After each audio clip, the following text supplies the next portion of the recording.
Cette semaine, je suis super excité parce que l'épisode est présenté par Saily, qui peut littéralement te sauver la vie en voyage. Avec Saily, tu peux choisir un plan eSIM abordable dans plus de 150 pays. Pas besoin de perdre du temps à chercher une carte SIM locale ou de vendre un rein pour payer tes frais d'itinérance.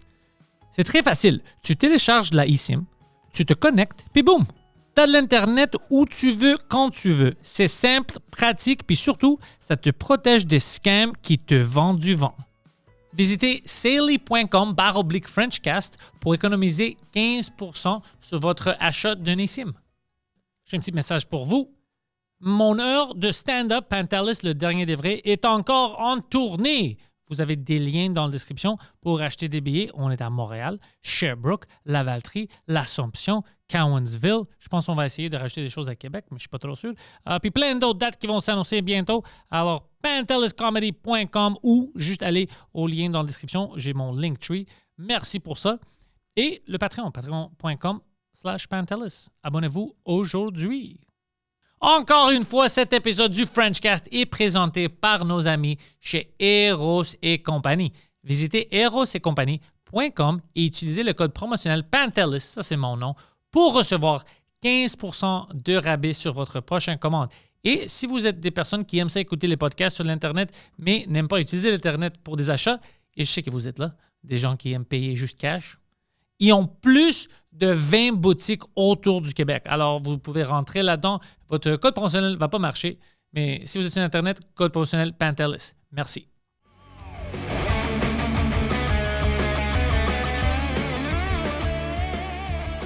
Donc, bienvenue au Frenchcast. Yes, ça me fait tellement plaisir de revenir. Moi, tu sais qu'est-ce qui me fait plaisir d'écouter ta musique, puis j'aime ça quand je vois tes vidéos, que tu as commencé à faire du country. Puis quand j'ai vu ça, du crunchy country, puis quand j'ai vu ça en ligne, j'étais comme, this fucking guy, t'as vraiment ton finger sur le pulse. Parce que c'est grand maintenant, c'est grand. Puis le mix de hip-hop et country, c'est quelque chose de cool. Ce qu'ils appellent le new country, qui est vraiment un country plus moderne, que j'adore. C'est vraiment un mix entre les chords classiques du country. Fait que toutes les guitares, on va mixer de la dobro, banjo, etc.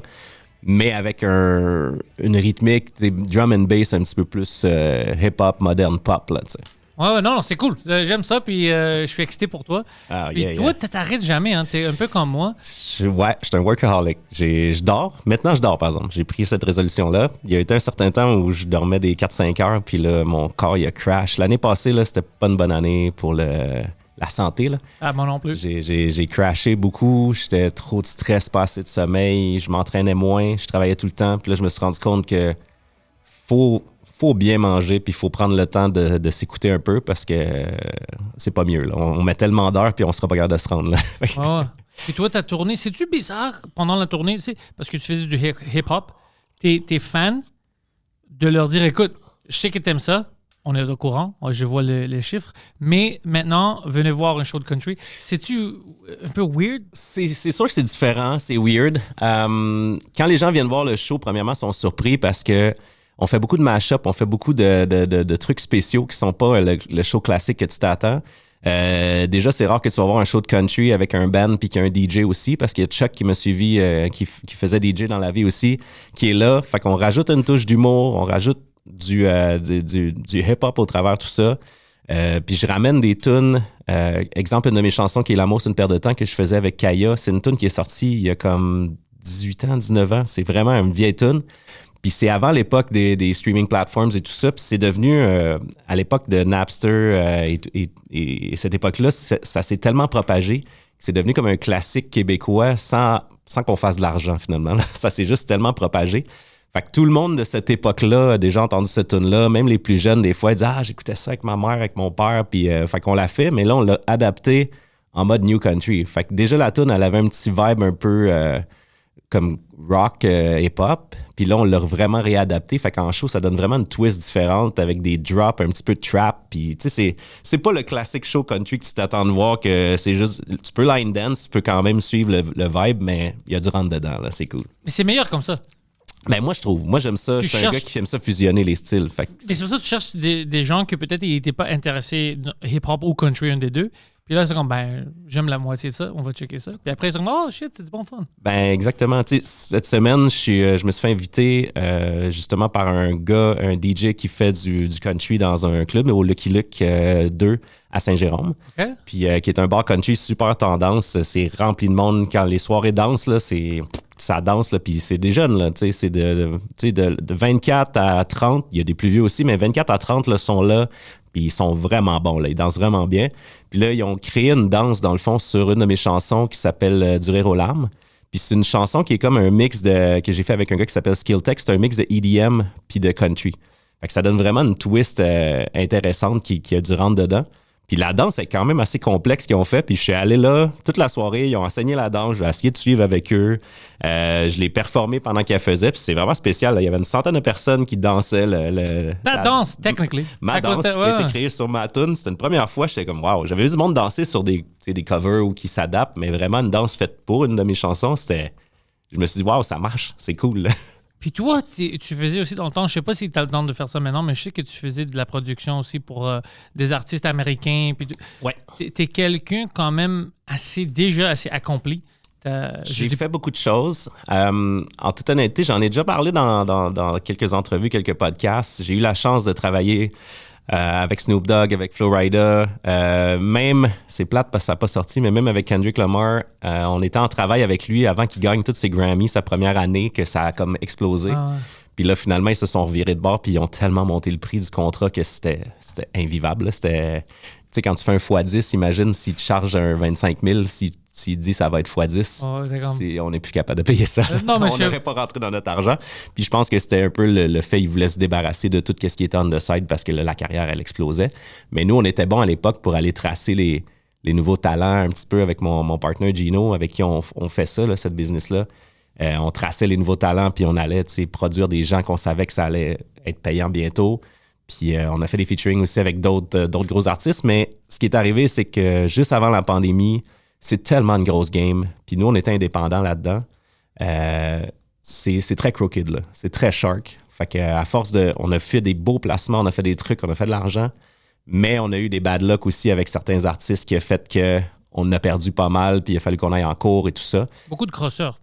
Il y a beaucoup de crosseurs, puis c'est pas tout le temps l'artiste, c'est l'entourage, l'artiste. C'est les gens qui gravitent autour. Tu sais, eux sont juste en mode, genre, moi, je veux faire de l'argent, puis je veux que ça continue, puis que ça roule.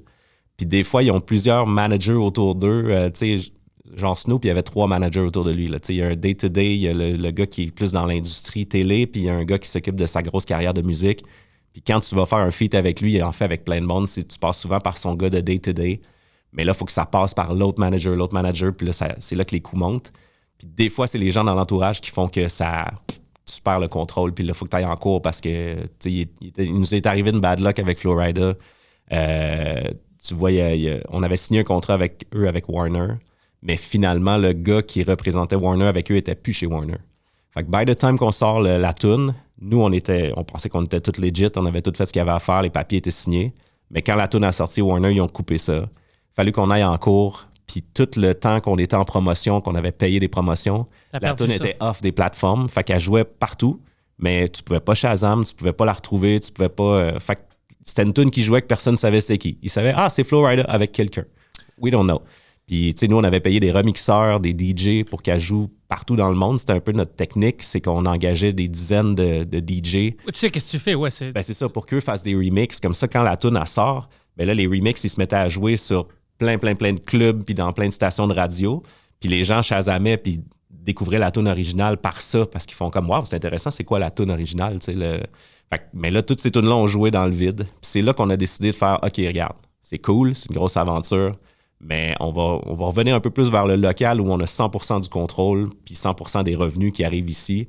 Puis on va prendre un break à l'international. On fait encore des trucs de temps en temps, mais on cherche plus à aller comme avant là, d'aller exploser aux États-Unis en mode indépendant. C'est tough.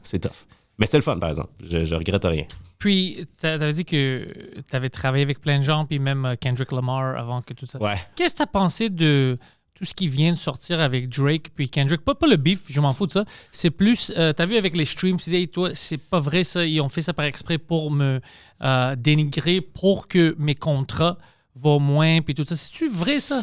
Ben, ça a l'air d'être vrai, mais... C'est tellement des grosses games que, honnêtement, j'ai tellement été dans une petite parcelle de cette industrie-là, puis j'ai tellement vu des choses qui n'avaient pas de bon sens. Imagine qu'est-ce qui se passe au top. Au top, je peux pas croire. Écoute, je peux autant croire que les gens s'appellent puis se deal les beefs entre eux autres que je peux croire que des gens fassent des gros moves pour no matter what, même si ça explose négativement, que ça va tellement faire de retombées que ça va... Je suis rendu un peu sceptique là-dessus parce que je le sais, les gars, ils ont des gens autour d'eux qui sont 24 heures sur 24 en train de penser à c'est quoi le next best thing, c'est quoi le clickbait qu'on peut aller chercher, c'est quoi tu sais, je veux dire, juste Kendrick, tu sais, c'est lui qui a eu les retombées les plus fortes économiquement du Super Bowl depuis. Puis, tu sais, on le sait, au Super Bowl, faut que tu payes pour être là. Tu sais, c'est 1 million cuc, là, je pense, pour être là.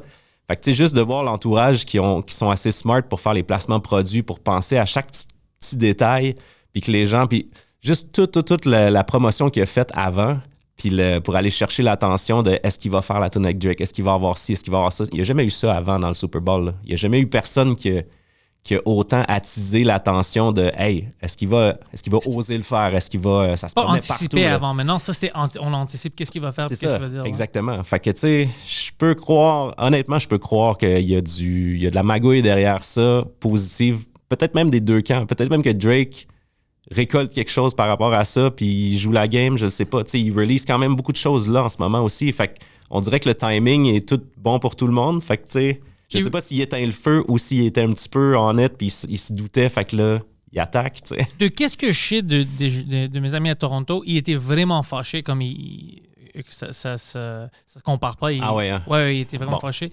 Mais les choses qui ont sorti apparemment sont vraies, mais ils font ça avec tout le monde.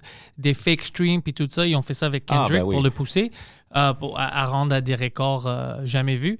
Mais qu'est-ce qu'ils ont dit? Même... c'était-tu Jay-Z? Quelqu'un a sorti puis a dit ouais, ils ont fait ça, c'est sûr, mais... Oh non, c'était 50 Cent. 50 Cent a dit Drake, il a raison. Qu'est-ce qu'il dit, c'est vrai. Mais la vérité, c'est qu'ils font ça. Ça fait des années qu'ils font ça avec tous leurs artistes. Ben, c'est pas nouveau. En quelque part, c'est comme payer de la promo, c'est de partir... Tu sais, avant même qu'on rentre en ondes, on parlait de ça tantôt, tu sais, autant les shows que les tunes, que tu sors des choses, puis les gens, des fois, ça fait 3 mois que c'est sorti, puis c'est des super fans qui te suivent à côté, puis ils sont comme « Ah, je savais pas que... » Fait que, tu sais, des fois, faut mettre de l'argent pour partir le bal, puis que ça parte quelque chose pour que les gens commencent à embarquer dedans. Ouais. Tu sais, même au Québec, on le fait. Moi, j'essaie de le faire de manière le plus organique possible, mais tu sais, mettre un budget pour que les tunes se propagent. T'as besoin de faire ça. C'est ça. C'est pas des fake streams nécessairement. C'est juste que c'est des gens qui s'attendaient peut-être pas à voir la tune qui vont finir par l'avoir en pleine face puis à l'écouter. Puis tu sais, tant mieux s'ils l'aiment, s'ils l'aiment pas, mais ils l'ont quand même écouté puis c'est un stream de plus.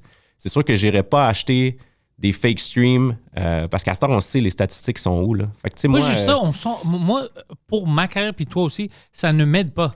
Non, c'est ça. Moi, j'ai besoin des gens qui m'écoutent pour promouvoir le podcast puis les produits, si j'ai un commanditaire, tout ça. Ça ne m'aide pas si j'ai 25 millions, mais ils sont fake. Ben oui. Je suis encore à zéro, ça ne m'aide pas. Exactement. Mais il y a certaines industries que ça peut t'aider. C'est ça. Mais c'est surtout quand tu es à l'international comme ça, puis surtout dans l'anglo, c'est que peu importe les streams, ils viennent d'où, ça peut être crédible. Tandis que si, admettons, on est au Québec, puis on achèterait des fake streams, même s'ils sont au Canada, là, et que tu as joué dans des villages canadiens dans l'Ouest qui n'ont aucun rapport, c'est clair que si tu as 75 streams dans une ville qui a 75 habitants, tu sais, les gens vont te demander les stats à un moment donné pour les shows, peu importe, puis tu pourras pas prouver que... Fait que ça donne rien. C'est exactement, ça donne rien, mais certaines personnes, ils aiment la crédibilité de la perception, autre que la qualité de ton travail puis qu'est-ce que tu as sorti. Ouais. Mais ça sort, tu sais, après, moi, je vois les gens qui restent puis qui consomment beaucoup. Tu vois, les gens qui mettent de l'effort puis ça roule, ça va finir par rouler. Ça. Il y a toujours le fake it till you make it, là, mais... Tu as besoin au début d'avoir cette confiance délusionnelle un peu. C'est de te mettre à l'avant puis de pousser ton produit parce qu'il faut que tu y crois en premier. Ouais, mais après ça, juste... tu sors quelque chose de qualité, puis tu vas trouver des gens. C'est juste que les algorithmes, maintenant, sont très difficiles parce qu'ils font exprès pour que tu payes, sinon tes propres fans ne vont pas le voir. Ouais. Ça, c'est du crossage. Ouais, c'est très fâchant. Parce qu'on est sur ces réseaux-là pour pouvoir connecter avec nos fans, mais là, tu es comme, tu as assez de fans que je peux te bloquer d'une grande portion de tes fans pour que tu payes pour avoir accès à tes propres... Ce qui est fâchant, exemple, c'est que sachant... sais, on a quand même beaucoup d'abonnés, on a beaucoup de gens qui nous suivent, on travaille fort, on leur fait autant de l'humour que des choses sérieuses, que peu importe ce qu'on a à promouvoir. Puis là, après ça, dans la musique, souvent, c'est quand on sort un single, ben il faut bombarder le single. Il n'y a pas d'autre manière. Fait qu'on fait plein de petites vidéos avec le même bout de la tune, puis on essaie de trouver la manière clever d'avoir le clickbait de qu'est-ce qui va se passer dans la vidéo, pourquoi, puis là, c'est la même chose over and over. Puis je me rends compte que tu vas plus souvent retomber sur les mêmes haters qui vont faire des mauvais commentaires que sur tes super fans. Puis je sais pas pourquoi, c'est peut-être qu'ils te regardent plus. Ou ça pousse les mêmes personnes. Puis là, tu vas avoir comme les mauvais commentaires en dessous. Mais il faut pas lâcher parce que à travers ça, il y a plein de gens. « Ah, wow! Super, ta nouvelle tune. » Ça veut dire que c'est la première fois qu'ils voient la vidéo. Mais t'en as fait 25 dans le dernier mois. Mais faut continuer tout le temps à bombarder avec le petit angle clever pour que les gens soient surpris. Puis tant pis si les gens sont tannés parce qu'après ça, tes vrais fans, ils vont finir par le voir, ils sont pas au courant que tu fais quelque chose. Fait qu'il faut juste mute tout ça, puis continuer. Continuer, c'est fou, là. Tu sais, qu'est-ce que j'ai vu? Peut-être ça rentrait dans ton algorithme, mais une fille, elle est québécoise, elle fait de la musique. Ben, c'est pas bon, mais je pense qu'elle fait ça par exprès. C'est du sarcasme. Puis, 90% de ses commentaires sont des haters. Mm-hmm. Stop doing this, it's disgusting, c'est quoi ça? C'est stupide, tout ça. Puis elle continue, puis comme fuck toi, haters, tout ça. Mais c'est tous des haters, c'est pratiquement tout le monde, c'est des haters. Puis j'ai vu ça, puis j'ai comme, moi je pense qu'elle niaise. Les tunes sont pas très bons par exprès, puis elle veut cette réaction-là. Puis c'est drôle de voir qu'elle sort, puis tout le monde se fâche. Puis moi ça me fait rire, je suis comme, c'est une bonne troll. Poseidon, t'as-tu commandé quelque chose de nouveau de nos amis chez eroscompany.com en utilisant le code promotionnel Pantelis pour recevoir 15% de rabais? À chaque semaine. À chaque semaine. Poseidon, c'est-tu de l'équipement? C'est-tu du lube? C'est-tu des DVD? C'est pour... Tu veux pas nous dire? C'est privé. Poseidon, nous ici, chez Eros Company, parce que moi je suis l'ambassadeur d'Eros Company, on a le respect pour votre vie privée. Alors, quand vous faisiez des commandes en ligne, puis vous utilisez le code promotionnel Pantelis pour recevoir 15% de rabais, vous n'avez pas à avoir peur si vos voisins voient qu'est-ce que vous avez commandé parce que tout vient discrètement chez vous. C'est livré discrètement dans des boîtes très discrètes. Eros et compagnie n'est pas écrit sur la boîte, alors on ne sait pas c'est quoi. On pense que c'est juste quelque chose qui vient de Walmart ou peut-être de vos amis au Vietnam.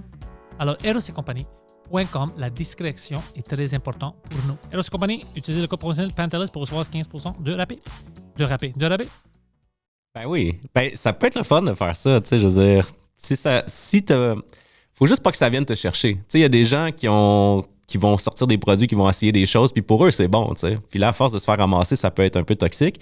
Si t'es conscient que c'est comme ça. J'espère qu'elle est consciente, sinon, oh my God, c'est mauvais. Sinon, c'est terrible, là, mais... Au début, j'étais triste parce que j'ai vu les commentaires, puis je me suis dit, pauvre fille, c'est clair qu'elle vient de Montréal, à cause de son accent, je savais. Puis j'étais comme, I hope que... Puis après, j'ai vu d'autres vidéos, ça se rend dans mon algorithme, puis c'est comme... Elle niaise. Ah ouais. C'est impossible qu'elle ne sait pas que c'est de la merde. Là, elle sait. Ben, j'espère.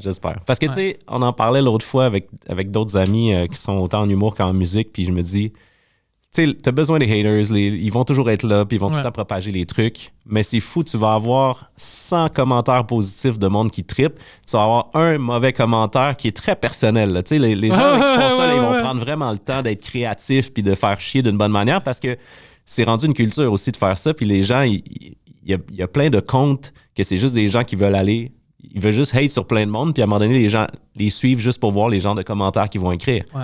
Mais ce commentaire-là, c'est fou, il va te rester en tête plus que tout le positif, c'est fou. Puis là, c'est là qu'il faut que l'armure elle soit solide parce que quand ça se cumule, puis il va en avoir qui va se cumuler. Peu importe ce que tu fais quand tu sors tes trucs. Quelqu'un va te dire quelque chose. Il va y avoir du hate, là, c'est sûr.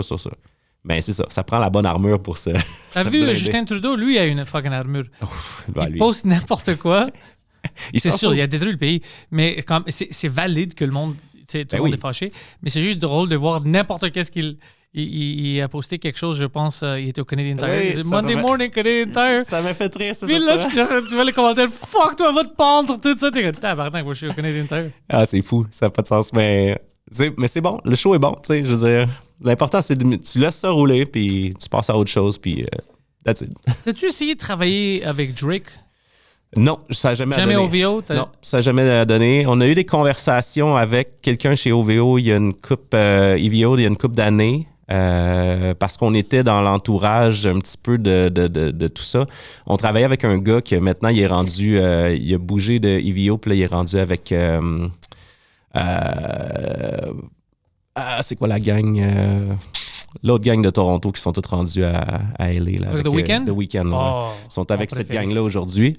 Fait que, on avait eu des petites conversations, mais ça s'est pas concrétisé. Mais c'est tellement des games de négociation dans ces trucs-là. C'est que t'envoies des démos, t'envoies des trucs, tu t'essayes de voir si l'artiste est intéressé ou non.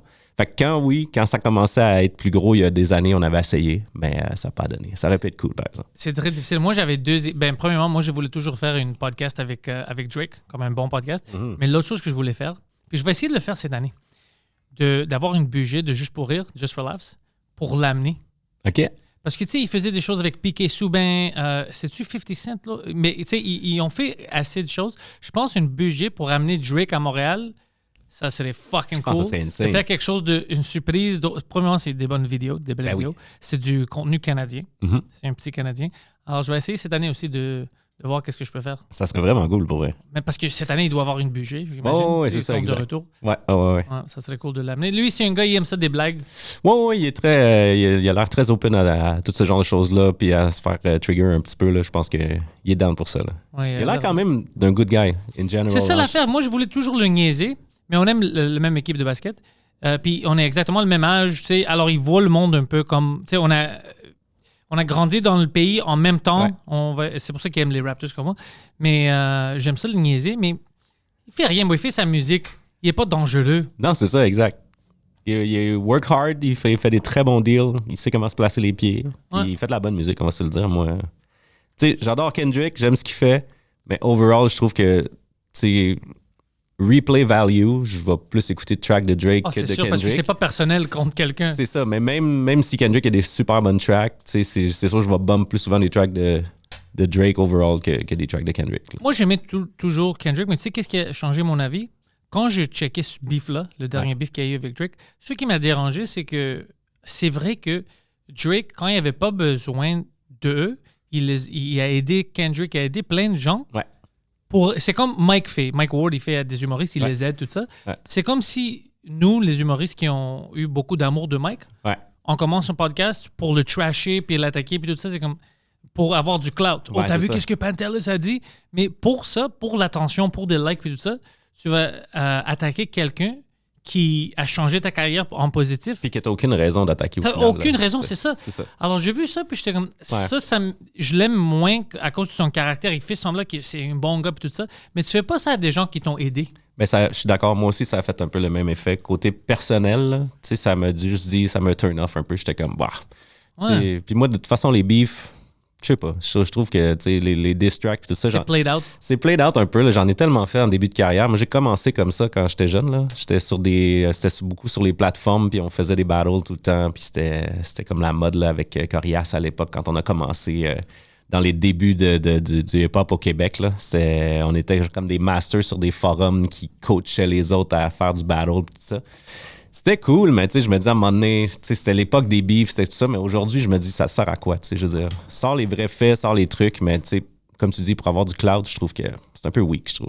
Moi, je vais faire des diss tracks sur Guillaume Lepage, puis on va changer des tracks. Il va faire de la musique contre moi contre lui, puis tout le monde va comme « C'est quoi cette beef-là? Ouais, quoi ce c'est beef? ça. Mais écoute, tu sais, depuis l'époque Biggie, Tupac, ça a tellement frappé, puis il y en a eu d'autres avant aussi, mais tu sais, ça a tellement frappé qu'on dirait que les gens, ils le voient comme une retombée économique de faire ça. Tu sais, ils sont comme, OK, ça va faire parler, ça va être cool, puis tu sais, je sais pas, au final, si ça aide, ben oui, ça aide à faire parler, mais ça aide à faire parler, moralement, mais- je trippe pas, là, tu sais, c'est... C'est juste 50 Cent. 50 Cent et Eminem, j'aimais leur beef dans le temps. Eux, ils étaient très bons en beef. Ouais. Avec n'importe qui. Ben, Eminem, c'est comme ça qu'il est rentré, là. Il tirait partout sur tout le monde, lyrically, puis ça faisait jaser. Mais c'était encore, ouais, c'était cette époque-là. Là. Ça, c'était avant les réseaux. Maintenant, Ouais. tu as d'autres manières de pousser ta musique. Ben, tu vois, 50, il continue, là. Je veux dire, Mais lui, c'est son caractère. en ligne, il se pogne avec tout le monde pour il sait qu'est-ce qu'il puis fait. Il sait ce qu'il fait, il est super smart, là. Puis, tu vois, lui, c'est très personnel, puis, tu sais, son image est très clean, malgré tout ce qu'il a fait. Il n'y a pas tant de choses à se reprocher dans sa carrière, fait qu'il s'en cache pas, puis... c'était quand même le fun à suivre avec Didi, là, quand ça a sorti, là. 50, il était très entertaining, là, tu sais. Mais t'as vu ça en parlant de Diddy, l'affaire avec Drake, que, tu sais, quand lui veut le renégocier puis avoir les rights de toutes ces tunes puis tout ça, Universal, puis ils ont fait du crossage avec Kendrick, tout ça. Mais la même affaire est arrivée avec Michael Jackson, avec Sony. C'était un bon gars, on va dire, tout le monde l'aimait. Puis dès qu'il a acheté ses propres tunes, tu te souviens de ça? Puis il voulait pas donner à Columbia. Ouais. Il touche des enfants. Ouais, c'est ça. Des choses comme ça sont très bizarres. Puis j'ai même vu le documentaire parce que moi, j'aime ça niaiser Michael Jackson. Puis c'était suspicieux. Ouais, moi aussi, j'ai trouvé ça. C'est douteux. des grandes lignes. Tu sais, le gars, on le sait, il a une personnalité très spéciale. Il a resté un enfant toute sa vie dans sa tête, tout ça. Mais il y a beaucoup de choses qui sont dans le sous-entendu, puis dans le pas prouvé, puis un peu louche aussi. Macaulay Culkin, puis le jeune qui était là, qui n'a pas dit qu'il n'y a jamais rien de fait sexuel. Puis ce que je trouve bizarre, c'est la famille. T'as vu, je pense que c'est le premier gars qui est allé en cours. Ouais. Puis quand ils ont gagné Settle Out of Court, là, c'était cool de retourner là-bas avec leur enfant. C'est ça. Écoute, si quelqu'un touche mon fils, Non, it's over. je retourne fini. jamais. Puis Jamais.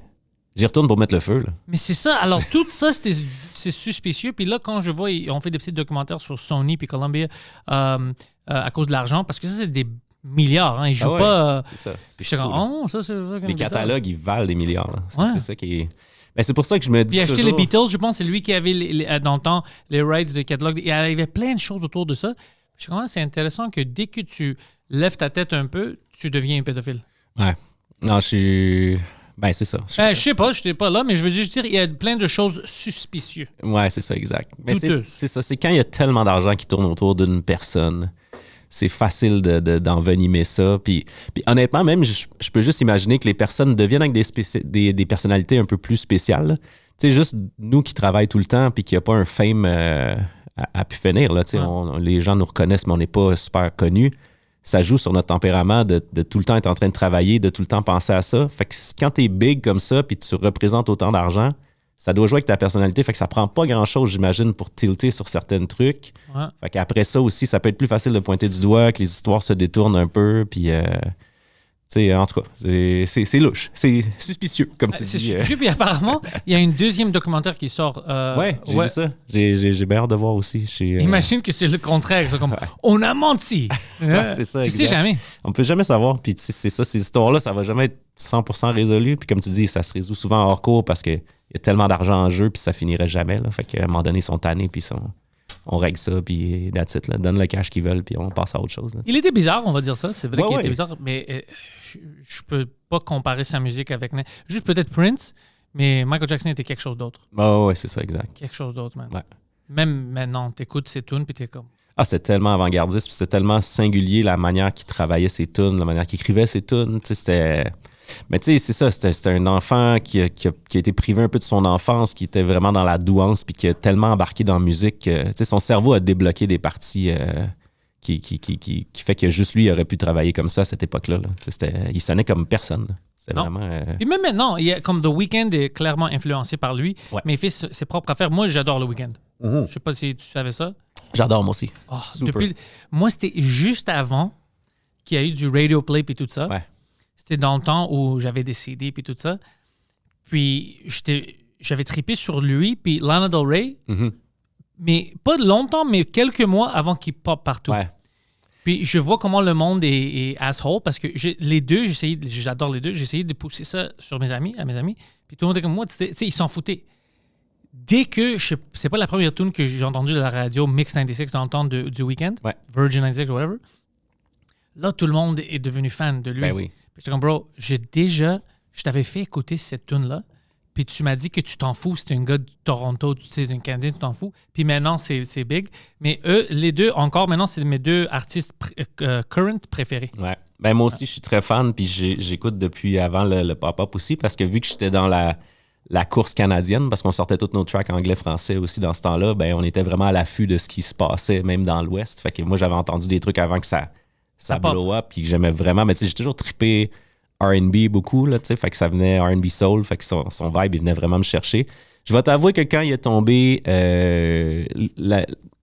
l'espèce de les beats 80s, un peu, là, tu Ouais, sais, il y avait tout un album comme ça, ouais. ça, je trippe moins sur le style. Pas tu sais, ses perfos sont nice, mais on dirait que cette époque-là, c'est pas c'est comme mon époque la moins que je préfère le moins, mettons, de musicalement. Là, c'est les vieux keys puis tout ça avec le vibe. Mais c'était quand même nice ce qu'il faisait. Mais là, je suis content qu'il revienne à explorer un petit peu plus. Là. Il retombe un petit peu plus soul, un petit peu plus R&B. J'aime vraiment ça. Il est vraiment un bon son. Que je préfère aussi. Puis même, mais il y avait beaucoup de choses comme 80s synth, avec le synth sur comme Dawn FM, que j'aimais beaucoup. Je pense qu'il y a beaucoup de... Tu vois qu'il est expérimenté. Oui, alors, exact. j'aimais ça. Mais moi, les choses que je tripe moins, c'est un album juste sur le coke et tout ça. Ouais. C'est juste ça. Ouais. Je m'en fous un peu parce que, OK, une track, c'est bon, mais après, t'es comme, ça. OK, bro. Mais des fois, c'est ça. C'est d'aller pousser l'image plus loin pour te donner un petit côté un petit peu plus raw. Puis là, ça fait jaser. Puis tout ça. Mais oui, c'est un peu intense. Es-tu une fan de Lana Del Rey? Ouais, j'aime bien son style aussi. Je te dirais que je suis pas trop au courant de ce qu'elle a fait dans les 5 dernières années, mettons. Mais Elle a sorti de bonnes tunes. Ouais. Elle a J'en sorti doute de pas. bons albums. J'en doute pas, mais j'ai beaucoup de tracks dans mes playlists d'elle, puis j'aime beaucoup le style. Mais encore une fois, tu sais, le soul pop un peu qu'elle va chercher, j'adore ça. Là. Des Comme chanteuses à voix aussi. Là, c'est sa voix, tout ça, puis juste le style, puis les lyrics, puis tout ça m'amène à une autre place. Ouais. Like Old Hollywood, tu vois, ça m'amène là dans ma tête, puis j'aime ça. Ouais, c'est vrai. Ah ouais. Non, j'aime beaucoup ça. Je suis très éclectique, moi, dans la musique. J'aime tellement de styles là, que mes playlists, là, c'est un peu étourdissant. Là. C'est sûr que ces temps-ci, je suis vraiment en train de travailler mon album, fait que je suis très plongé dans mes influences. Fait que j'ai comme une longue playlist de tunes que j'essaie de rester un peu là-dedans, puis je rajoute du stock à toutes les semaines pour rester très current dans ce que je fais. Mais quand je décroche de mes influences, là, mes playlists, c'est comme all over the place. J'écoute des affaires qui sont pas nécessairement tant connues, mais que ça vient me chercher là, vraiment. Puis, mais tout a comme un espèce de vibe urban soul, puis après ça décolle de ça dans tous les styles. Fait que tout ce qui va toucher à tous les styles qui a un urban soul dedans, ça vient vraiment m'allumer. Là, moi aussi, j'ai besoin de quelque chose qui touche dans mon corps. Ouais. J'ai besoin de vraiment quelque chose comme ça. Ouais. Puis toi, comment est-ce que tu balances maintenant tout ce travail-là avec ta blonde, puis t'as plein de choses à faire? C'est tough. Honnêtement, ces temps-ci, là... As-tu mis des limites, puis t'es comme, non, je peux pas travailler tel jour, toi, qu'est-ce que tu fais? Comme... J'essaie d'en faire. C'est drôle parce que avant de m'en venir ici, ma femme a travaillé au centre-ville, puis vu que je m'en venais, j'ai dit, je vais te dropper au bureau au lieu que tu prennes le REM ce matin. Puis on avait cette discussion-là de l'intensité que c'est depuis l'année passée, parce que déjà, j'ai toujours travaillé fort, mais là, vu que j'ai décidé de continuer à réaliser quand même les projets que je travaillais avec les artistes que je travaille, mais de mettre en avant, ben là, c'est tout de décortiquer, de pratiquer pour des shows, de monter les shows, l'album, etc. Fait que c'est plus de travail. Fait que je te dirais que c'est très intense. Une chance que ça va faire 20 ans qu'on est ensemble. Fait qu'elle connaît la game, elle sait comment ça marche. On l'a fait plusieurs fois. Fait qu'elle est patiente. Mais je te dirais que ces temps-ci, on a eu des petits soucis de santé. Moi, l'année passée, elle aussi, cette année. Ça, c'est l'âge qui nous rattrape un peu. Puis mon fils de 8 ans, on a beaucoup, beaucoup de misère. On est dans les diagnostics. Ces temps-ci, on a eu son diagnostic. Il y a 5 exceptionnalités. Fait que c'est un fucking gars exceptionnel. C'est un gars exceptionnel, c'est un génie, mais en même temps, tu vois, il fait du TDAH mix, double. Il fait de la douance, il y a un top, fait que trouble d'opposition quand même intense. Il n'aime pas la loi. Il n'aime pas la loi, puis son cerveau, des fois, il snap sur des choses.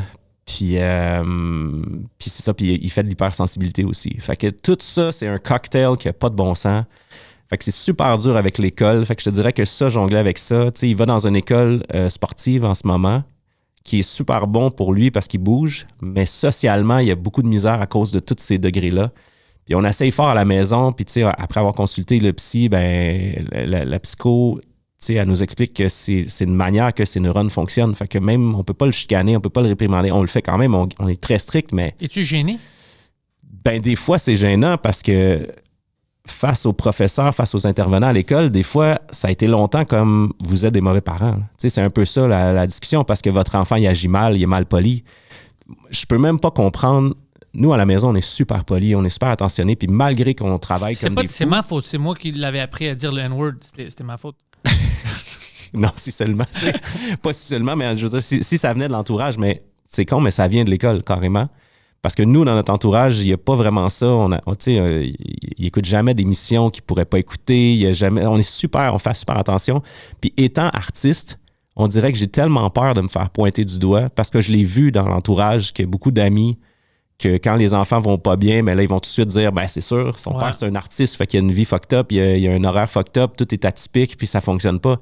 Fait que nous, malgré ça, sais, ma femme, elle travaille dans le milieu légal, fait que elle a le côté super terre à terre. Moi, j'ai le côté artiste. On a une routine, il se couche toujours à la même heure. Tu sais, on essaie d'être, malgré qu'on le traîne en show, des fois, ça va arriver la fin de semaine, il va se coucher à 10 heures au lieu de 8 heures. Là, tu sais, ça arrive. Mais je veux dire, la semaine, toujours est by the book. Puis là, de se faire pointer du doigt comme ça, puis tu sais, vu que ses limitations sont touchées, c'est que des fois, il va être dans le cadre de l'école, il va se passer beaucoup de choses, il va y avoir beaucoup d'actions. Comme juste cette semaine, il est arrivé quelque chose avec un de ses profs. Son professeur en éducation physique, il a juste demandé s'il pouvait faire un exemple de l'exercice qui est un exercice avec une raquette. Fait que c'est lui le premier qui le fait.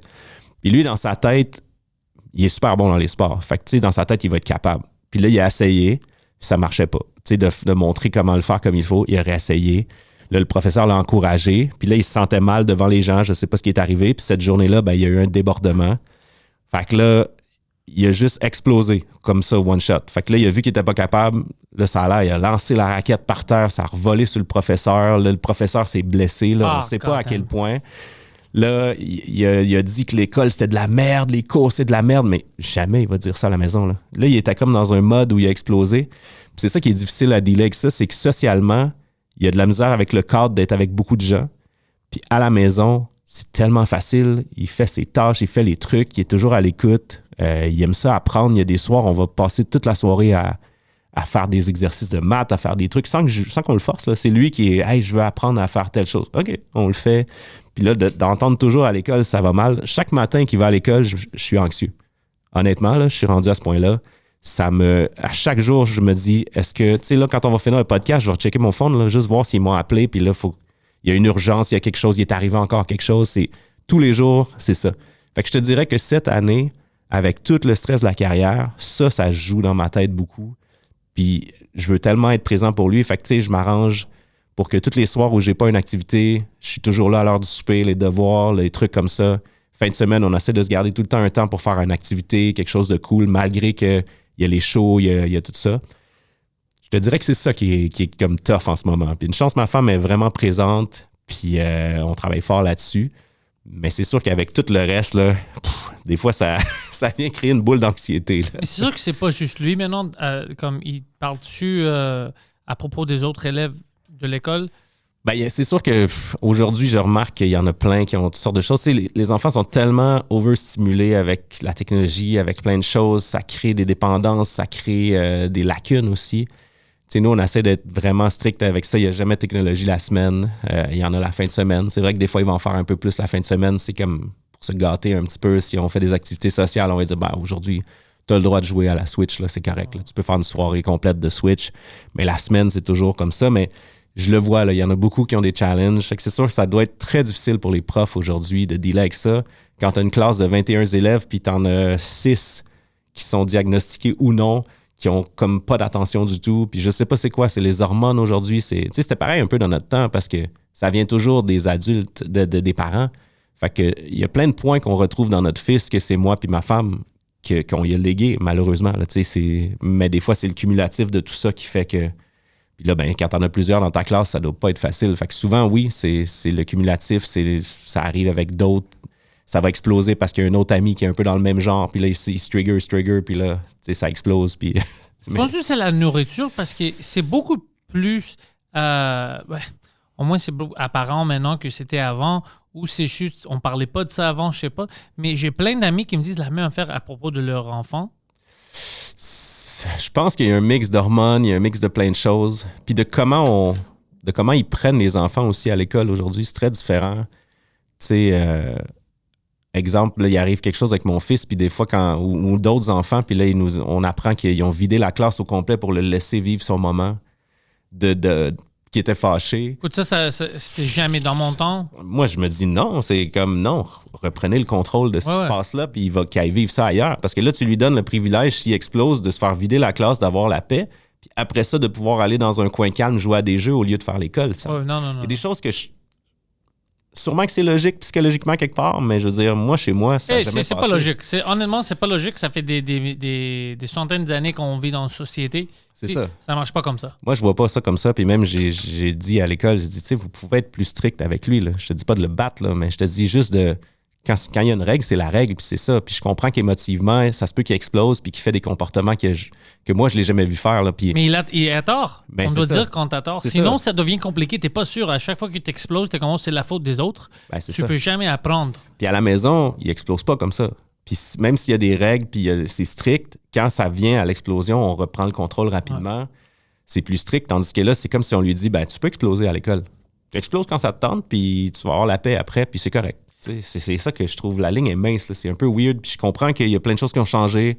Ils ont dur peur. de dealer avec chaque enfant. Ils ont peur des réprimandes des parents. Puis, tu sais, c'est tout ça, là. Je suis content de ne pas travailler dans le cadre de l'enseignement, honnêtement. Je Puis, trouve que ils n'ont même pas assez vocation.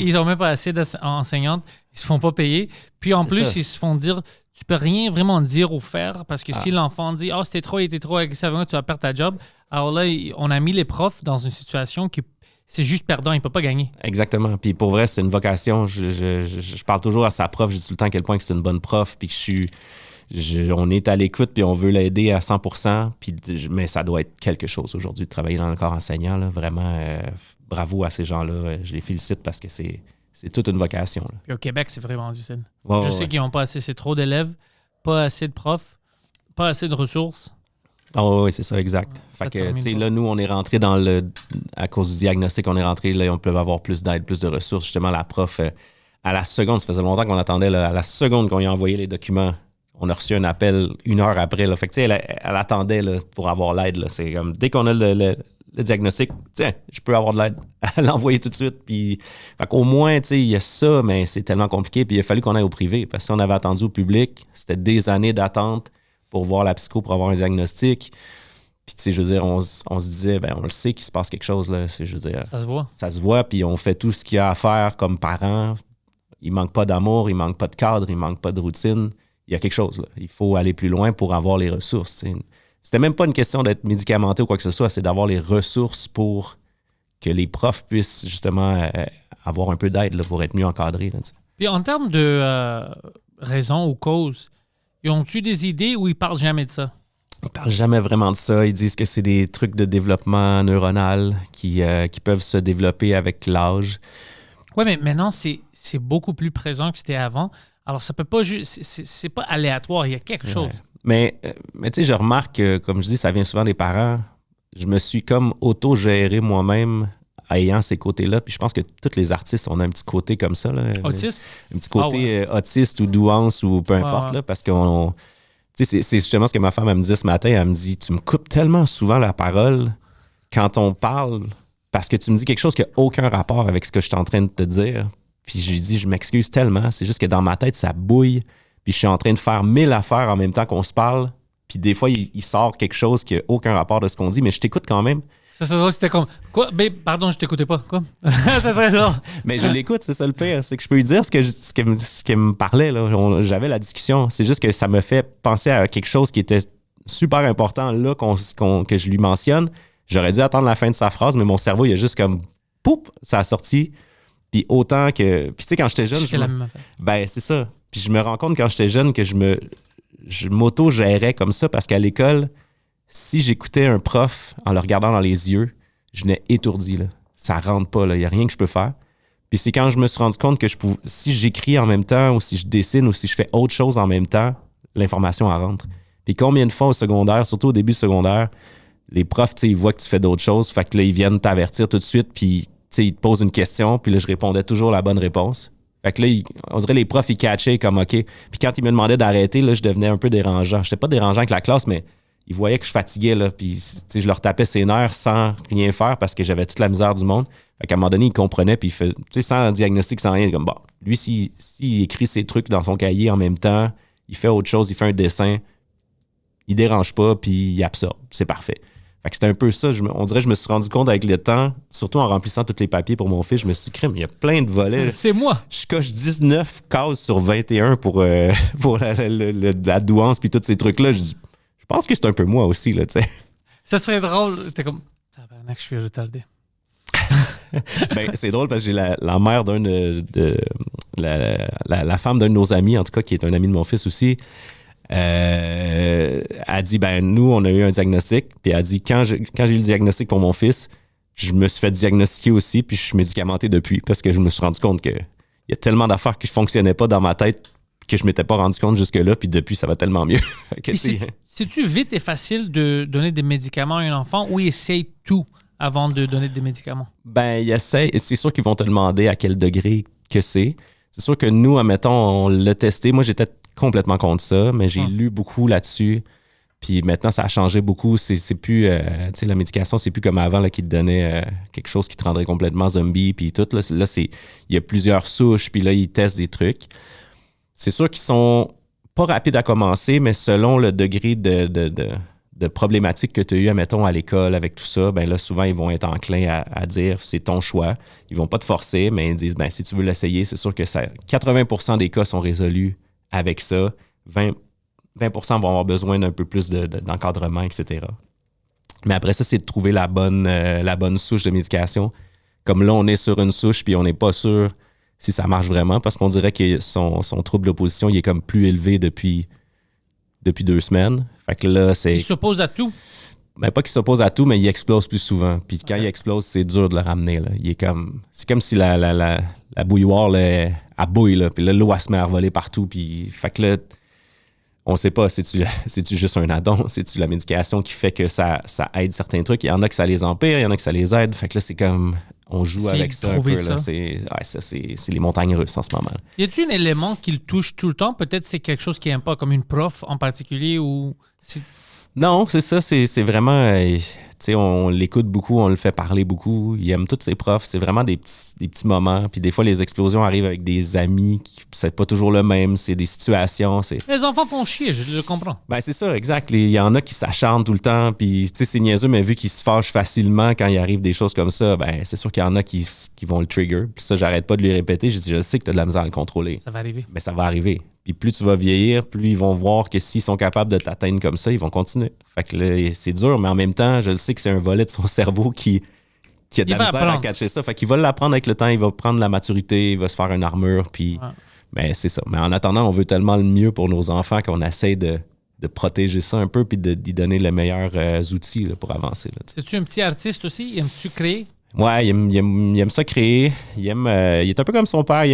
Autant il aime les maths, autant il aime ça faire de la création, écrire des trucs. Là, il me fait rire là, parce que là, il commence beaucoup à jouer avec les mots puis à comprendre qu'est-ce qui rime avec quoi. Puis il aime beaucoup la musique, il aime beaucoup chanter. Fait que on va voir. Tu veux que je détruis ta journée maintenant? Vas-y. J'ai appris quelque chose hier. Ça va pas détruire. C'est intéressant, mais bro, c'est fou. Tu sais le mouvement de AI? Ouais. Bro, t'as-tu entendu parler de Organic AI? Non. Il y a une compagnie à l'Australie. Ils créent des cellules de cerveau. Il y a 2 manières que tu peux les chercher. Alors, c'est ça l'éthique dedans. Certaines, c'est par des personnes qui sont mortes ou presque à mourir. D'autres, ils créent ça dans des petri dish, tu sais, avec des stem cells. Ouais. Puis, ils créent une type de AI avec les neurones du cerveau. Puis, ils connectent ça à des ordinateurs. Puis, la compagnie de que je parle, tu peux connecter en ligne maintenant, s'ils te laissent. Puis, ils font des petits trucs de AI. Puis, il y a une affaire qu'ils ont montré, c'est comme t'es une papillon. Mais c'est le cerveau de cette personne, c'est le cerveau qu'ils ont créé, qui pensent qu'ils sont dans ce monde-là. Puis, dude, c'est fou. Puis, il y a plein de questions éthiques qui se relèvent. Puis là, aussi des questions de notre réalité. C'est comme, mais si on peut créer tout ça pour eux, ça se peut-tu que tout ça, c'est faux aussi pour nous? Que tout ça, c'est pas réel? Dude, c'est le futur. Je sais pas si tu peux chercher sur Mano, go to Chrome, puis cherche Organic AI. Ouais, la compagnie en Australie, je pense, c'était Final Spark, quelque chose comme ça. OK. J'ai vu toutes des vidéos. It's so scary, man. Ouais, j'ai essayé le gars qui est en charge de ça, j'ai essayé de le contacter pour avoir une entrevue, mais c'est très difficile à contacter des personnes en ligne maintenant. Ouais, puis cherche, check a Final Spark. Final Spark.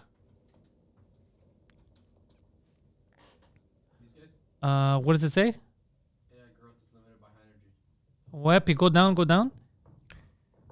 OK, là, ça commence à sortir des vidéos puis tout ça. Ouais. Puis je vais te montrer ce gars-là, bro. Tu sais, ce qui me fait peur, moi, c'est que toutes les fantaisies de tout le monde vont finir par arriver. Mais tu sais, toute cette era de zombie apocalypse, là, que le monde triple, là, Cortical Labs. ils vont finir par créer Cortical. ça. Là. Ils vont finir par créer le zombie cell à un moment donné, puis le pitcher dans le monde juste pour une fantaisie parce qu'il va y avoir des gens qui sont obsédés par ça, là, qui vont être smart enough d'avoir le financement pour faire ça pour X raisons. C'est fou, là. Think Beyond Silicon. Introducing the CL1. Tu peux acheter une cloud que l'intelligence est faite organique par des cellules. C'est fou! That's crazy, man. C'est fou! J'ai checké toute une documentaire sur ça. Actual neurons Honestly, living ça me in a fait chip. tellement peur. Ouais, tout puis ça, là. après, ils jouaient Pong. OK. They taught themselves. Ils ont appris eux-mêmes comment jouer Pong. C'est fou, Honestly, biological ça fait computing. peur. Mais tu sais, tous les jobs, je veux dire, même là, ma job d'ingénieur de son, là, je me dis dans 5 à 10 ans, là, il y a juste mon oreille qui va servir à quelque chose. Parce que le AI, tu n'auras plus besoin de mixer de tunes. Mais il y a tellement de jobs qui vont être remplacés par ça. Parce que déjà là, les plugins que j'utilise, c'est tout rendu un peu AI. Tu sais, tu rentres un instrument, tu mets un plugin, c'est un compresseur. Quand il joue, il est capable de reconnaître c'est quel type d'instrument, de quel type de dynamique que c'est. Fait qu'il va le process tout seul. Fait que dans pas long, tu vas prendre une session, mettons, avec toute ta musique. Tu vas juste ouvrir le même plugin partout qui va tout faire. Il va analyser ça, puis il va mixer ta tune tout seul. Ça, c'est juste un de mes trains de pensée. Après ça, il y a juste mon oreille qui va servir à dire si c'est bien balancé ou non. Mais je me dis, tous les jobs que ça va remplacer, la paresse que ça va créer. Tu sais, oui, c'est fantastique. Tout le monde est sur ChatGPT pour whatever. Là. Ouais. Le monde, ils n'écrivent plus rien. Ils font leur rédaction avec ça. Oui, c'est un good tool, mais les tools te rendent paresseux aussi en quelque part. Tu sais, ça, c'est toute une discussion sociale à avoir, mais c'est fou là, comment ça va nous rendre dumber en quelque part d'avoir tout cet accès-là. Tu sais. C'est déjà comme ça. Ah ouais, c'est ça. C'est de plus en plus, c'est fou. Là. C'est plus en plus comme ça. Puis là, quand on parle de... On va vraiment dépasser la ligne. Parce que, tu sais, il y avait un moment dans le temps... Quand moi, j'étais en école secondaire, c'était même une conversation pour le in vitro fertilization. Ouais. Même ça, il y avait des questions éthiques. On peut-tu créer des personnes? Puis tout ça, c'est ça qu'on fait. Puis tout ça. Puis c'est toutes des questions. Puis maintenant, on est rendu... on met des microchips dans les cerveaux. Ah oui. Puis là, on prend des cerveaux, puis on les rend dans une vie virtuelle pour que nous, on a du RAM. Ouais. C'est exponentiel. Puis dans pas long, la vie éternelle va être là. Parce que Ouais, dans ça. si tu as de l'argent assez, tu vas pouvoir garder ton brain puis le mettre dans un circuit comme ça puis live forever dans le era que tu veux. C'est sûr que la fantaisie va aller là vers les gens qui ont de l'argent. Tu sais, la jeunesse éternelle va être là. Tu sais, c'est juste logique, là. Dans une matrice quelconque où tu vas pouvoir quand même assister dans le monde, voir tes générations vieillir puis éteindre quand ça te tente. Puis c'est ça qui va arriver, là, tu sais. Mais tu sais, ça, c'est une bonne question. On imagine que là, maintenant, ils te donnent l'opportunité. Toi puis toute ta famille, vous n'existez plus, mais vous rentrez dans ça avec vos cerveaux. Puis tu vas vivre pour tout ce que tu peux faire, tout ce que tu veux avec ta famille, avec ton fils, tout ça. Tu le fais-tu?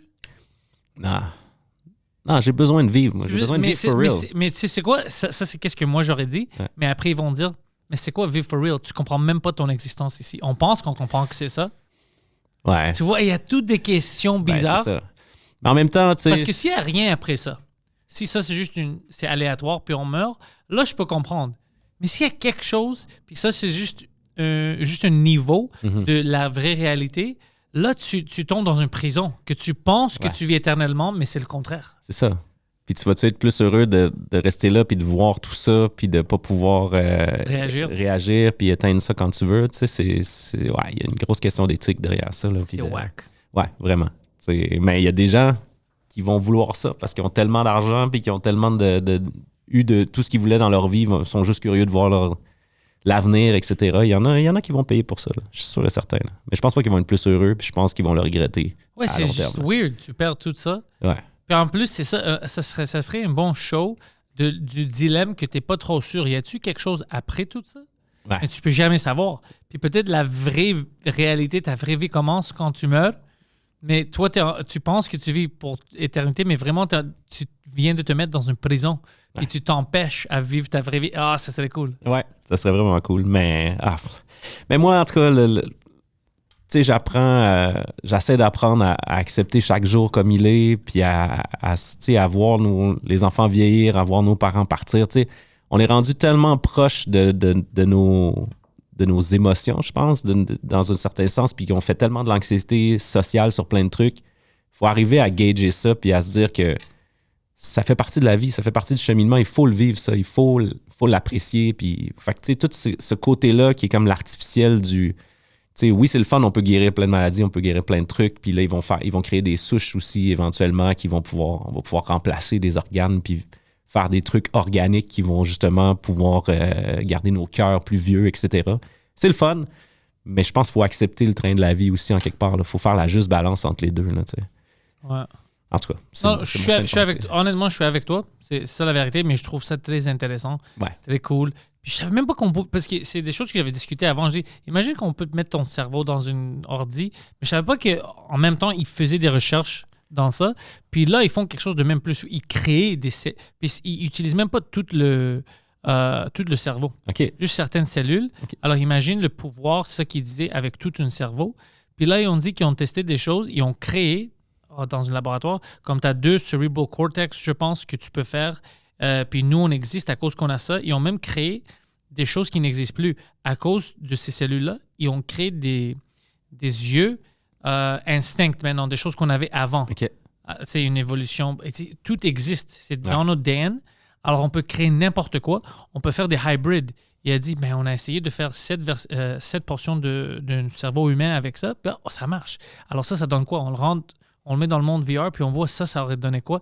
C'est absurde. Puis ils vont finir par trouver aussi, ils disent toujours on ne sert pas toute la capacité pleine de notre cerveau. Ils vont finir par trouver sûrement plein de fonctions qu'on ne sert plus aujourd'hui ou qu'on n'a jamais vraiment exploitées, qui peuvent faire autre chose aussi. Puis ça risque d'être pineal gland, c'est ça? Non, je ne connais pas. C'est comme c'est juste ici au milieu. Okay. Quand tu dors, c'est ça qui sort. Les gens ils prennent la drogue DMT. Ouais. C'est le même effet. Okay. Puis ça te fait que tu rêves. OK. Puis ça sort aussi, puis ça sort naturellement dans ton cerveau. C'est pour ça que les Égyptiens avant, ils disaient qu'il y avait une E ici, puis ils pensaient que tu connectes à d'autres mondes, c'est parce que tu rêves de ça. Je sais pas comment ils ont fucking su ça. Ouais, dans le temps. C'est quand même impressif.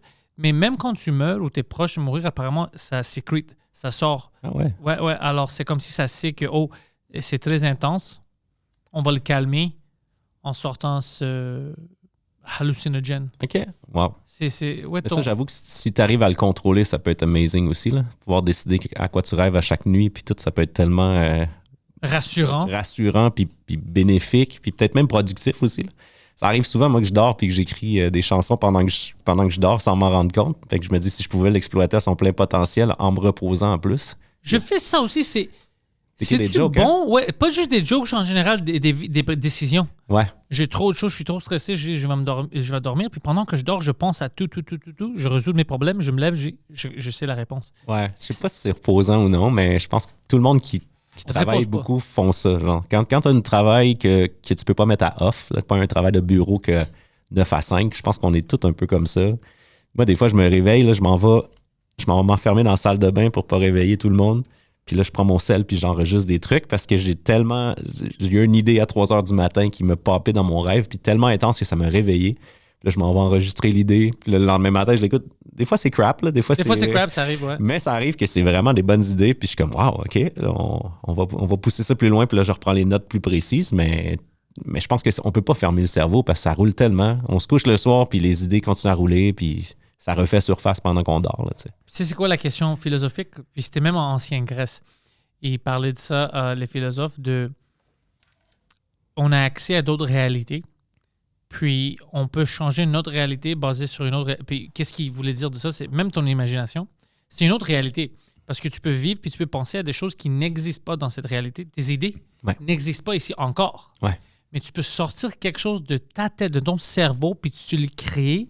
Puis maintenant, ça existe dans cette réalité-là. Puis ça, c'était une connexion qu'ils ont compris dans le temps ancien qui dit...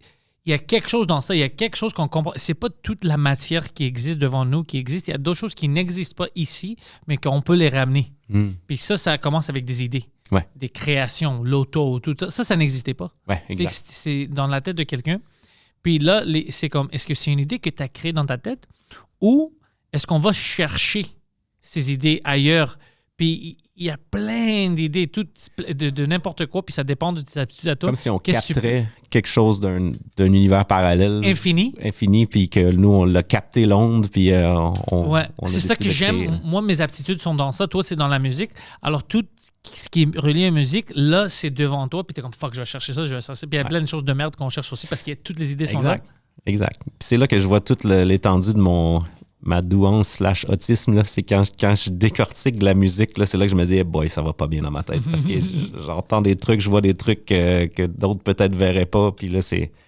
Même ma femme, des fois, elle dit, my God, elle dit, des fois, je comprends pas comment tu peux réfléchir. Puis je dis, ben, je sais pas non plus, là, mais Elle est-tu musicale, elle? Pas très. Elle fait beaucoup de danse plus jeune. Elle faisait du cheerleading, fait qu'elle était bien gros dans cool. le... Ouais, c'est ça. Fait, cool, oui et non, là, parce que ça l'a vraiment magané, parce que c'est très rough, le cheerleading, là. C'est... Mais toutes les... stunt, là, tu sais, ça se faisait pitcher dans les airs et tomber une couple de fois de haut, là, tu sais, fait que ça a joué sur son corps un peu à long terme, mais c'était vraiment c'était une belle passion, par exemple. Là. C'était vraiment cool, les compétitions, puis tout ça, c'était nice. Là. Moi, maintenant, je connais beaucoup de chorégrapheurs, danse professionnels, tout ça. Puis, c'est vrai, c'est comme des joueurs de hockey. Et ça me rappelle de moi puis mes coéquipiers.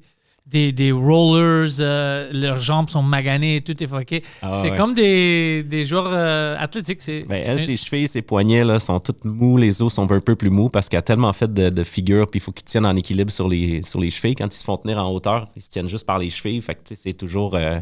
As-tu fait des compétitions? Elle en a fait quelques-unes, ouais. Ça marche comment, ça? Ben, ça dépend. Là. C'était pas des grosses compétitions nationales. Là, tu sais, qu'est-ce que je comprends pas de ça? Parce que c'est quand même subjectif. Ouais. C'est-tu weird de décider ça? C'est comme n'importe quoi d'artistique. Là. C'est comme, mettons, de la nage synchronisée. Je veux dire, faut que même ça je comprends pas. T'as des points sur les figures. C'est des gens qui connaissent vraiment ça. Fait que t'as des points sur l'originalité de ta figure, sur l'accomplissement. Puis, je me rappelle pas quoi, la posture. En tout cas, il y a plusieurs points, là.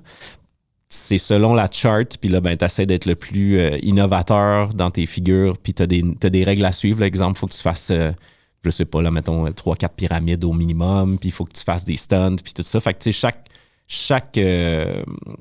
chaque école, ou peu importe, ou chaque équipe va arriver avec ce qu'ils ont créé pour respecter les règles, puis essayer d'avoir le plus de pointage là-dedans. Puis là, je sais qu'au Canada, il y avait beaucoup de règles de trucs interdits qu'ils faisaient, mettons, aux États-Unis parce que c'était quand même assez dangereux. Là. Je sais qu'ils faisaient des trucs à un moment donné. Là. Il y a une figure qu'ils ont fait plusieurs fois en pratique, puis c'est à cause de ça, là, les filles en haut, ils tombaient souvent, là, fait que c'était vraiment dangereux. Fait que, puis je veux dire, t'as beau avoir des gens qui t'attendent, t'as pas de filet. Là. Tu tombes 3 personnes de haut, là, si tu tombes sur la nuque, là, c'est... Il y en a quelques-unes là, qui sont parties en ambulance là, directement des pratiques.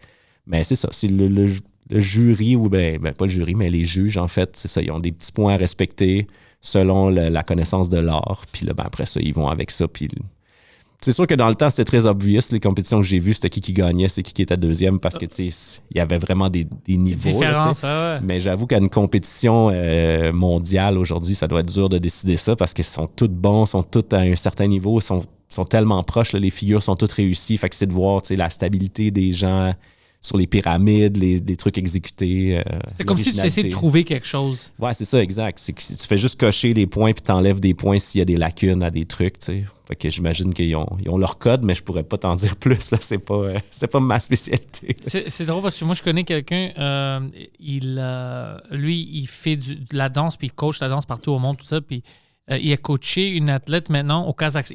C'est pas un Kazakhstanais, le gars, mais c'est drôle. Et pour l'équipe du Kazakhstan, puis on vient de gagner dans des Jeux mondiaux de ice skating, puis tout ça, fait or. Okay. Puis j'ai vu, j'étais comme, je le connais lui, tu sais. Puis je l'avais envoyé un message, mais c'est juste drôle de voir, tu sais, un petit gars latino qui se tient avec des Kazakhstanais, qui est comme, on est les meilleurs, tu sais. Puis tous les Chinois qui est de 2e, 3e place. J'étais comme, fuck, c'est intéressant ça, parce que c'était drôle juste de voir ça. C'est quelqu'un est allé là-bas, eux, ils sont sérieux. Tu vas nous apprendre comment danser puis faire du skate en même temps. Mm-hmm. Puis lui, comme c'est ça mon expertise, il a fait ça.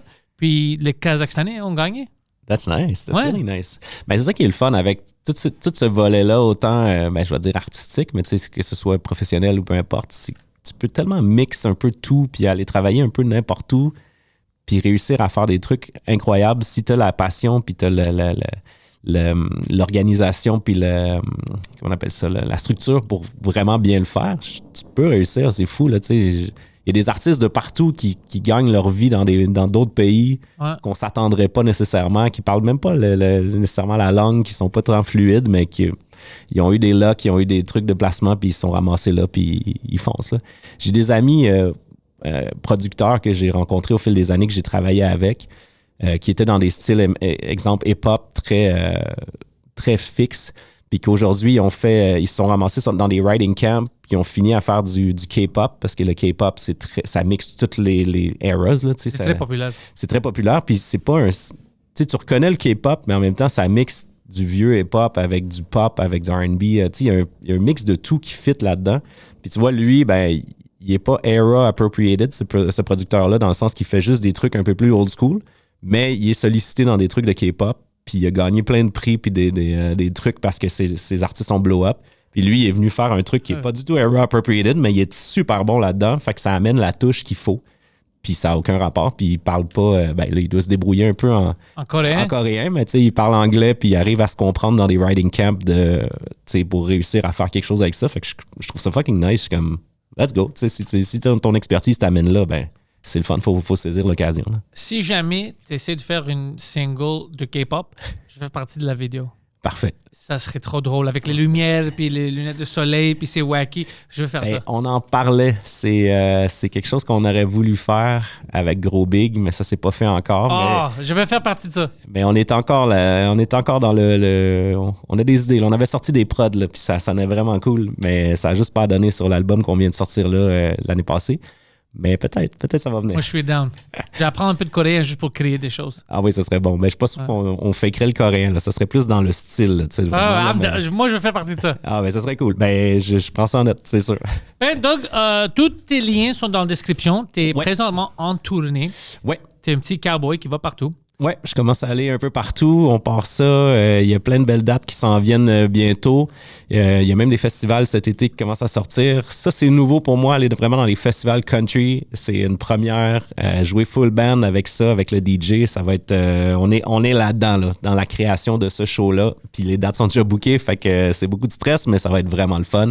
Pour l'avoir fait l'année passée avec d'autres artistes, puis avoir été à une couple de trucs, là, c'est vraiment cool. Là. Tu vas avoir beaucoup de fun. Beaucoup de mémoire que tu vas créer. Ouais, ça, c'est sûr que je vais triper. Fait que tous les liens sont là. Plein de belles dates qui s'en viennent. D'ailleurs, à Montréal, on fait un show à l'Enjeu au mois de mai. C'est un show en autoprod avec Gab Forêt. C'est un spectacle double.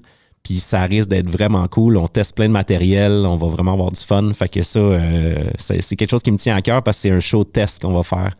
C'est un bar. Fait qu'il n'y a pas tant de place. Faut se garrocher quand même assez rapidement. Mais je sais qu'on va triper cette date-là. Mais sinon, toutes les autres dates, ça va tout être le fun aussi. Là. Ben, Doug, merci encore. Ben, ça me fait très plaisir. Merci de me recevoir.